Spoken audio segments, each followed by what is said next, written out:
Allora, Presidente, prima fase, bonus 110%, problemi con la pubblica amministrazione per questi controlli al catasto, eccetera, causa smart working e sono tempi dilatati.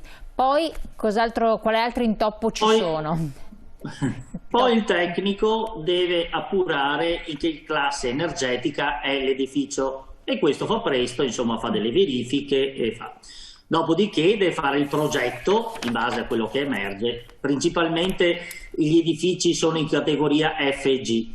Ricordiamo che bisogna per il 110% bisogna aumentare le due categorie, per cui ci vuole il tecnico che faccia il progetto affinché si possano superare queste due categorie. Da qui parte quello che sono i vari preventivi nelle varie aziende, principalmente sono imprese artigiane perché riguardano tinteggiature, cappotto, impianti idraulici e via dicendo, l'edilizia quindi in genere, e quindi c'è tutta questa fase qui. Cosa subentra inoltre? Il problema della cessazione del credito. A chi cedo il credito? Ecco, su questo si apre un'altra parentesi perché si sono messe disponibili alcune banche, le banche quelle principali, piuttosto che altri istituti. Però anche su questo entra un'altra fase di burocrazia che fa sì che queste pratiche, sono circa 36 documenti che bisogna fare per avere tutta la pratica a posto. Ecco, anche questo allunga i tempi e bisogna vedere chi il credito viene ceduto, perché a questo punto si verifica tra quello che è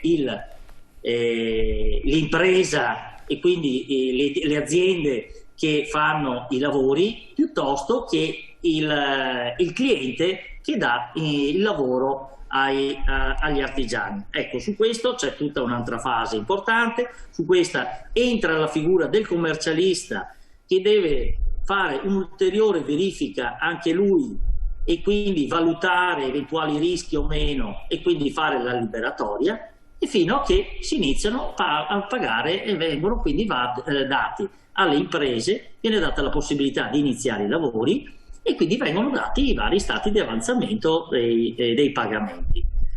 Quello che ulteriormente mette in difficoltà cosa sono? Da un lato i professionisti sono coloro che hanno la maggior parte delle responsabilità. Questi devono avvalersi di assicurazioni, quindi costi su costi, e quindi anche tutta questa fase qua di progettazione, di verifica, di assicurazioni, di commercialista vanno a ricadere sempre sul 110%. Allora, mentre una volta sembrava che fosse solamente per la cessione del credito, in realtà sono costi che vanno a rosicchiare quello che sono le competenze delle imprese che vanno a lavorare.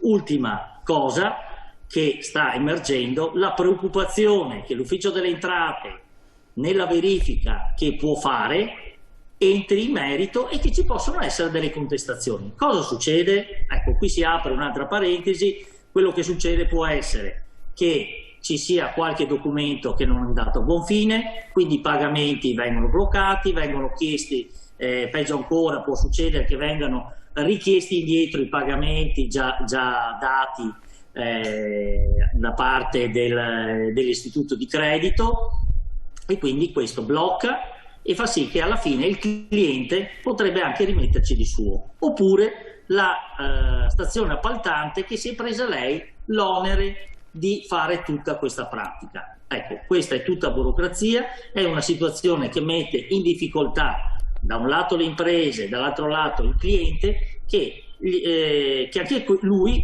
o noi, dipende dalla situazione, uno ci pensa due volte prima di intraprendere questo tipo di lavoro. Non solo, ma la preoccupazione principale è i troppi costi iniziali vanno a rosicchiare troppo su quelli che risultano i costi e le esigenze delle imprese che effettivamente fanno i lavori e li devono eseguire a regola d'arte, perché rispondono per circa 10 anni.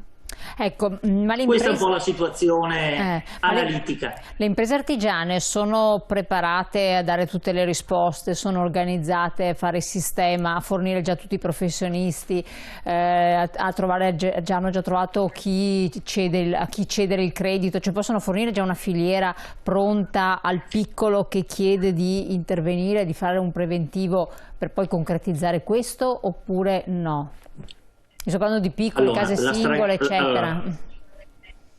Allora, quelli iscritti alla Confartigianato in tutte le province siamo attrezzati, nel senso che abbiamo fatto convenzioni con studi tecnici, piuttosto che con istituti bancari, piuttosto che con commercialisti, o spesso le facciamo anche noi direttamente queste pratiche.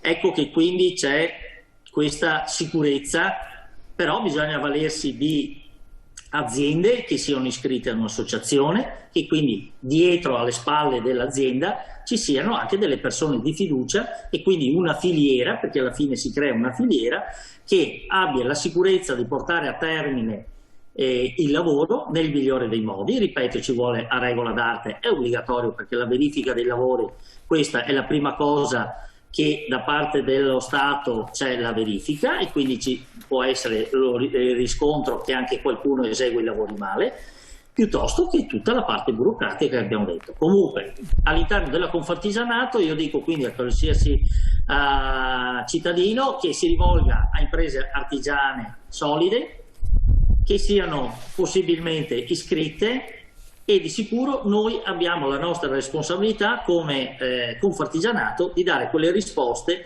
e quindi quell'aspetto tecnico affinché i lavori siano eseguiti nel migliore dei modi da un lato e con la sicurezza tecnica dall'altro. Perfetto.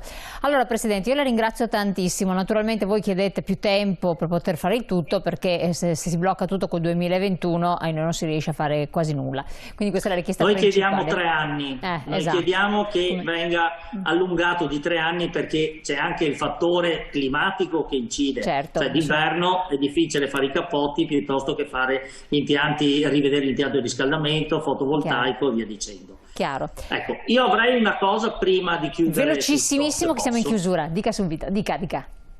Ecco, allora noi abbiamo fatto una nostra iniziativa che è questa, che è Compra e Regala Artigiano.